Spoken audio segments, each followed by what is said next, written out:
The army is once again under pressure to change their ways. This time, it comes from Stephen Fry, who has called for an end to the use of real bear fur in the iconic bearskin ceremonial caps, arguing that tradition is never an excuse for cruelty.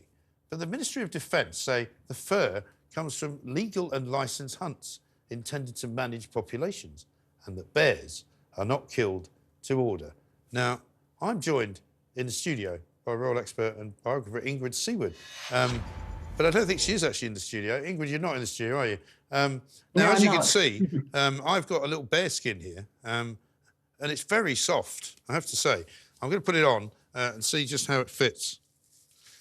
There we are. Now, this thing goes around the thing, like, goes around like that. There you go. Now, I think I look rather good, actually. I've never worn one of these before. I was assured it would be one size fits all. What do you think of it? I think you look better without it. Well, listen, I'm going to keep it on for the purposes of what can only be described as feeling the vibe of it. But people are saying this is a tradition that needs to be maintained.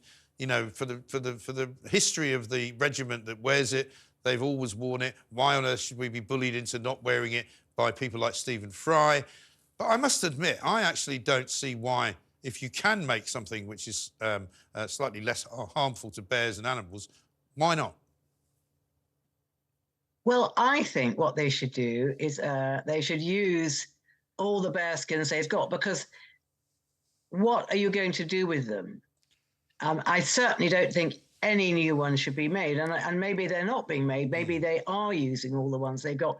But it would be a great shame when you think of all the bears that have probably been slaughtered to make these bearskins, ended up of no use at all. So I think that they should use what they've got, and then certainly they should never, ever have any new ones. But what we don't know is if maybe they don't anyway. Maybe they're all just old and used ones. Right. Well, I was listening to a campaigner from PETA a bit earlier on today who said that it takes one bear to provide one bearskin hat, which seems a very bad use of the bear. And I think that there's still a hunting business that is subsidised to some extent by the orders that come in from the household cavalry to actually get more bearskin. So, I mean, if we can stop them killing the bears, I guess that would be good.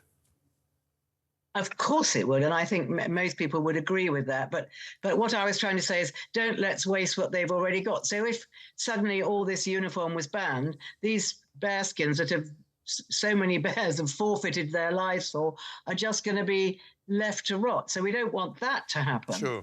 But I do feel that certainly it's not a nice idea in this era. I don't think it was ever a nice idea, but let's waste what is already there. No, I think that's a good point, because at the end of the day, in the fullness of time, if the bear, without wishing to be too unkind, if the bear's already been killed and you've already got the hat, you're not really gaining anything by getting rid of it, are you? Absolutely nothing, except just to appease a few people that are complaining. And I think it would be far better to put their complaints somewhere else. And I think most people will agree that this is just not what we want in our times. I don't think we want to see animal skins used in any way at all if we can help it. No, I think that's absolutely right. Because at the end of the day, I mean, I imagine that King Charles, being the king of sort of, environmentalism as well as many other things, he would probably agree with Stephen Fry, wouldn't he? Well, he does seem to. Stephen Fry is a very good friend of his, but we've seen an awful lot of pictures of King Charles as the Prince of Wales and indeed the King in a bearskin. But I think he probably would agree with Stephen Fry now, but I don't think he'd agree to destroying all the ones that they've already got. Yes.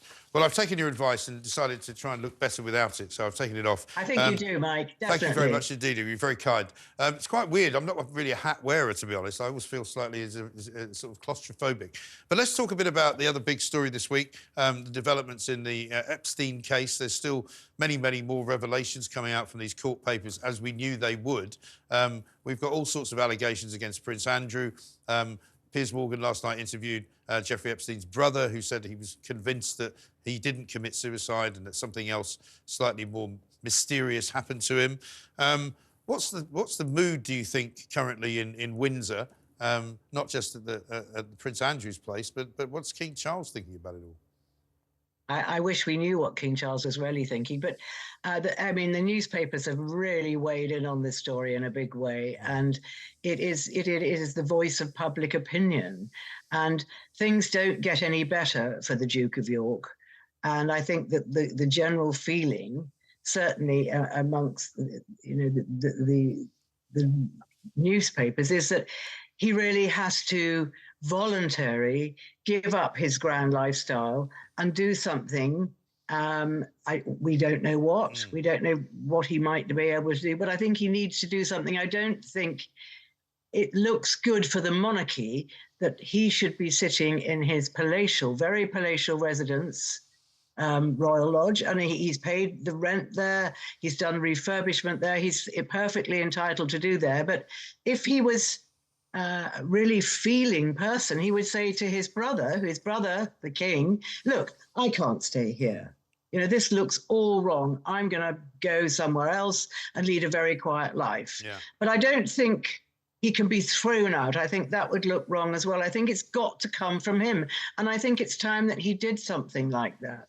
But it can't be forced by his brother. I think that would be really wrong. But his brother, now he was protected by the late Queen, by the fact that, he was her favored son, if you like, or the son she worried about most. But now he's part of the generation, he's king.